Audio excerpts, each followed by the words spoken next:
दोस्तों, खेल तो आप सभी बचपन से लेकर आज तक खेलते चले आ रहे होंगे, लेकिन हमारा मानव दिमाग बहुत ज्यादा चंचल होता है। बड़े होने के बाद उसके लिए मजे की परिभाषा ही बदल जाती है और जो मजा पहले उसे पकड़म पकड़ाई और बेवकूफी भरी हरकतें करने में आता था, अब वही मजा उसे डर और खतरनाक चीजों से आने लगता है। डर, पागलपन और खौफ, ये तीन ऐसी चीजें हैं जो किसी भी व्यक्ति की जिंदगी को नकारात्मक रूप से बदलने या उसे खत्म करने के लिए बहुत होती है। पर अगर इन्हीं तीन चीजों में आप प्रेत बाधित चीजों और प्रेत आत्माओं को भी मिला दें तो एक ऐसा जानलेवा संगम बनता है जो तबाही के पहले नहीं रुकता। आज हम आपको कुछ ऐसे रिवाजों या रीतियों के बारे में बताने वाले हैं जो सुनने में शायद आपको मजाक लगेंगे और हो सकता है कि आपको ये ढोंग करने की तकनीकें लगे, मगर आज के इस वीडियो में हम कुछ ऐसी क्रियाओं के बारे में बात करने वाले हैं जिन्हें आप खेल कहना चाहें या तंत्र मंत्र या महज कोई अफवाह, मगर इतना ध्यान जरूर रखिएगा कि अगर इनको अपनाने के चक्कर में आपके साथ इनसे संबंधित कोई घटना घटती है तो उस घटना का जिम्मेदार इनसाइट रहस्य गलती से भी नहीं होगा। तो इसी चेतावनी को ध्यान में रखते हुए चलिए शुरू करते हैं आज के इस नींद उड़ा देने वाले एपिसोड को। दारुमा-सान नाम से ही पता चल रहा है कि ये जानलेवा खेल जापान से ओरिजिनेट हुआ है। इस खेल को खेलने के लिए आपके घर में एक बाथटब का होना जरूरी है और अगर बाथटब है भी तो इसे ट्राई करने की गलती मत ही कीजिएगा। इसके बारे में जानकारी देने वाले लोग ये कहते हैं कि इस खेल को खेलने के लिए सबसे पहले आपको रात के समय 12 बजे के लमसम बाथटब में जाना है और अपना सिर कुछ इस तरह से रखना है कि बाथटब के थोड़ा सा ही ऊपर हो। ऐसी अवस्था में आने के बाद आपको 3 बार उस आत्मा को बुलाने का मंत्र बोलना है जो कि है दारुमा-सान फेल डाउन। याद रहे कि इस पूरी क्रिया को करते समय आपकी आंख एक पल के लिए भी हल्की सी भी नहीं खुलनी चाहिए, वरना क्रिया भंग हो सकती है। इस सेंटेंस को 3 बार बोलने के बाद आपको अपने मन में ही आंखें बंद करके इमेजिन करना है जैसे आपके बाथटब में कोई लड़की ऊपर से गिर रही हो और गिरने की वजह से उसकी एक आंख फूट गई हो। और जब आप पूरे कंसंट्रेशन के साथ ऐसे चित्र की परिकल्पना करेंगे तो आपको बाथटब में हल्की सी हलचल महसूस होगी और ऐसा आभास होगा जैसे कोई उस वक्त आपके साथ है। हो सकता है कि आपको ऐसा भी लगे कि कोई आपके हाथ या पाँव खींच रहा हो, लेकिन इस तरह का आभास होने के बावजूद एक चीज जो आपको नहीं करनी है वो है अपनी आंखें खोलना, क्योंकि प्रेतों की दुनिया में प्रेत आंखें खोलने का मतलब क्या समझ ले इसका किसी को भी कोई अंदाजा नहीं रहता। कुछ देर बाद जब यही हलचल शांत हो जाए तो आपको बाथटब से निकलना है और निकलने के बाद बिना पीछे मुड़े दरवाजा बंद कर लेना है और जैसे ही बाथरूम का दरवाजा बंद हो इसके बाद आप जरूरत पड़ने पर अपनी आंखों को खोल सकते हैं, वरना आंखें बंद ही रहें तो ज्यादा बेहतर है। बस फिर इसके बाद आपको कुछ भी बहुत ज्यादा खास नहीं करना है, बस अपने बिस्तर पर जाकर चुपचाप सो जाना है जैसे कुछ हुआ ही नहीं हो। ये सब कुछ करने के बाद आपको लगेगा जैसे आपके साथ कुछ हो ही नहीं रहा है और सब कुछ बकवास था, लेकिन असली प्रभाव तो अगले दिन से दिखना शुरू होगा। अगले दिन जब आप सुबह उठेंगे तो आपको ऐसा लगेगा जैसे कोई आपका पीछा कर रहा हो।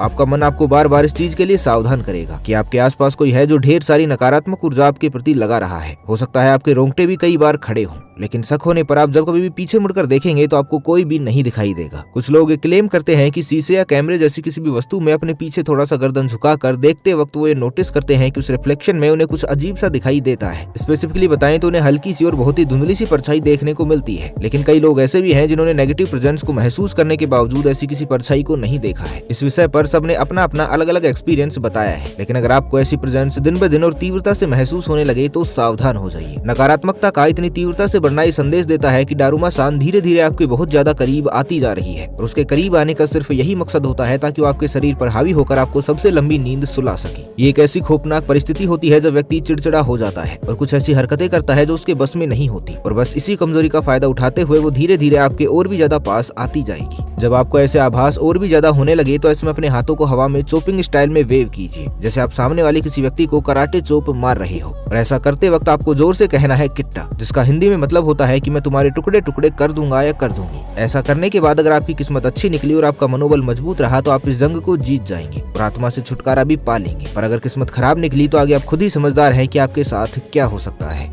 The ghost test. जब शक्तिमान टीवी पर नया नया आया था तो काफी ऐसे बच्चे थे जो शक्तिमान को कॉपी करने के चक्कर में छत से कूद जाया करते थे, ये सोचते हुए कि शायद उनमें भी शक्तिमान की शक्तियां हैं जिससे वो बच जाएंगे। मगर दुनिया में ऐसे बहुत से लोग होते हैं जिनके पास सच में इस चीज की भी शक्ति होती है कि वो कंसंट्रेशन की मदद से प्रेतों और आत्माओं को अपनी नजरों के सामने देख सकते हैं और कई बार तो उनसे बातें भी कर सकते हैं। हम आपको कोई और शक्ति तो नहीं दिला सकते, लेकिन आपके अंदर भूतों को देखने की क्षमता है या नहीं इसका आभास जरूर करवा सकते हैं उस क्रिया के माध्यम से जिसे द घोस्ट टेस्ट के नाम से भी जाना जाता है। इसके लिए आपको एक शांत और अंधेरी जगह पर जाकर बैठ जाना है और सोचना है किसी ऐसे घर के बारे में जहाँ पर आप कभी भी गए हो, फिर चाहे वो आपका कोई पुराना घर हो, आपके किसी रिश्तेदार का घर हो, आपके गांव का घर हो या इवन अगर आप किसी होटल में भी रुके थे तो उसको भी आप अपने मन में सोच सकते हैं। आपको अपने कंसंट्रेशन और मेडिटेशन लेवल को इस हद तक पीक पर पहुंचाना है कि आप अपने मौजूदा घर और शारीरिक स्थान से नाता ही तोड़ दें और जब आप इमेजिनेशन में अपनी आंखें खोले तो आप उसी घर में मौजूद हैं जिसकी आप परिकल्पना कर रहे थे। अब यहाँ पहली बात तो ये है कि कई लोग तो इस क्रिया का पहला चरण ही पूरा नहीं कर पाते हैं, क्योंकि काफी लोगों का कंसंट्रेशन लेवल ही इतना शार्प नहीं होता है कि वो अपने सांसारिक स्थान को छोड़कर एक वास्तविक से लगने वाली मानसिक यात्रा पर चले जाएं। लेकिन अगर आप ऐसा करने में सफल हो जाते हैं तो भले ही आपके अंदर नकारात्मक ऊर्जा को देखने की शक्ति हो या ना हो, पर आप ध्यान और सकारात्मक ऊर्जा से निश्चित तौर पर भरे हुए होंगे। इसके बाद फिर आपको मानसिक चेतना में ही उस घर में घूमना है जहाँ पर इस वक्त आप अपने आप को इमेजिन कर रहे हैं। अगर आप सच में ऐसा करने में काबिल रहे तो इस स्थिति में आपकी आत्मा आपके शरीर से एक अलग ही दिशा में चली गई होगी, जो गलत नहीं है क्योंकि आप ध्यान के माध्यम से उस यात्रा पर गए हैं। अब आपको उस घर के हर एक कोने पर जाना है और जांच करनी है कि कहीं आपको कोई दिख तो नहीं रहा है। अगर घर का ब्यौरा करते वक्त आपको कोई भी व्यक्ति वहाँ पर नजर आए तो ये मान लीजिए कि वो व्यक्ति एक आत्मा के रूप में वहाँ पर मौजूद है और आप उस चेतना के दायरे में जितने भी लोगों को वहाँ पर देखेंगे वो आपकी आत्मा को देखने की क्षमता को सिद्ध करेगा। और आप जितने भी लोगों की शक्ल देखेंगे उसका मतलब ये होगा कि आप आत्मा देखने में उतने ही ज्यादा शक्तिशाली है। इसे एक्सपीरियंस करने वाले लोगों ने बताया है कि इसके कोई भी बुरे परिणाम नहीं है, मगर इसे अंजाम देते वक्त उन्हें यकीन नहीं हुआ जब उन्हें कुछ ऐसे लोगों के बारे में पता चला जिनके साथ उन्होंने कई घंटे साथ में बिताए थे, लेकिन असलियत में तो वो वहाँ पर मौजूद थे ही नहीं, बल्कि वो तो महज उनकी आत्मा ही थी।